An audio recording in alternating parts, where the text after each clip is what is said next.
पानी हमारे जीवन का अभिन्न हिस्सा है। लेकिन क्या आपने कभी सोचा है कि पानी का रासायनिक गुण क्या है? आज हम बात करेंगे जल का आयनिक उत्पाद यानी आयोनिक प्रोडक्ट ऑफ वाटर के बारे में। पानी का रासायनिक सूत्र H2O है, जिसमें 2 हाइड्रोजन और 1 ऑक्सीजन परमाणु होते हैं। लेकिन जब हम पानी की बात करते हैं तो हमें यह भी समझना होगा कि यह एक अद्भुत संतुलन में है।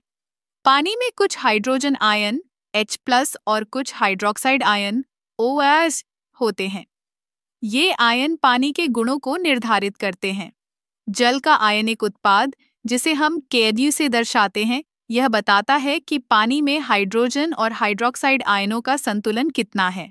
सामान्य तापमान पर यानी 25 डिग्री सेल्सियस पर Kw का मान 1.0 x 1014 होता है।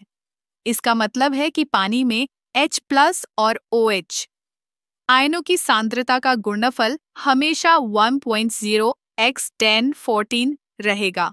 अब अगर हम इसे थोड़ा और गहराई में समझें तो जब पानी में कोई एसिड या बेस मिलाया जाता है तो H+ या OHR आयनों की सांद्रता बदल जाती है।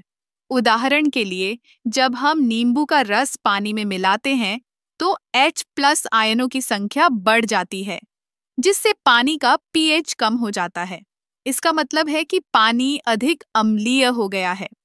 वहीं जब हम सोडियम हाइड्रोक्साइड जैसे बेस का उपयोग करते हैं तो OH आयनों की संख्या बढ़ जाती है, जिससे पानी का pH बढ़ता है और यह अधिक क्षारीय बन जाता है।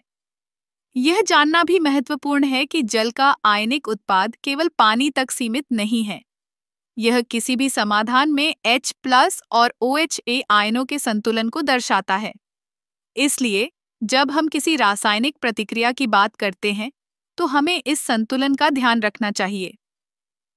जल का आयनिक उत्पाद न केवल रसायन विज्ञान में महत्वपूर्ण है, बल्कि यह हमारे दैनिक जीवन में भी महत्वपूर्ण भूमिका निभाता है।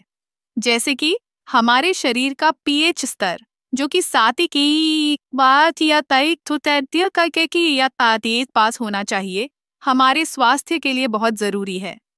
अगर यह संतुलन बिगड़ता है तो हमें कई स्वास्थ्य समस्याओं का सामना करना पड़ सकता है।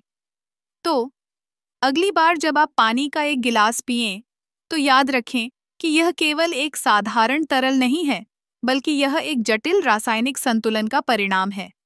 जल का आयनिक उत्पाद हमें यह समझने में मदद करता है कि कैसे हमारे चारों ओर की दुनिया काम करती है। इसलिए पानी का महत्व केवल इसके उपयोग में नहीं है, बल्कि इसके रासायनिक गुणों में भी है। यह हमें जीवन के कई पहलुओं को समझने में मदद करता है।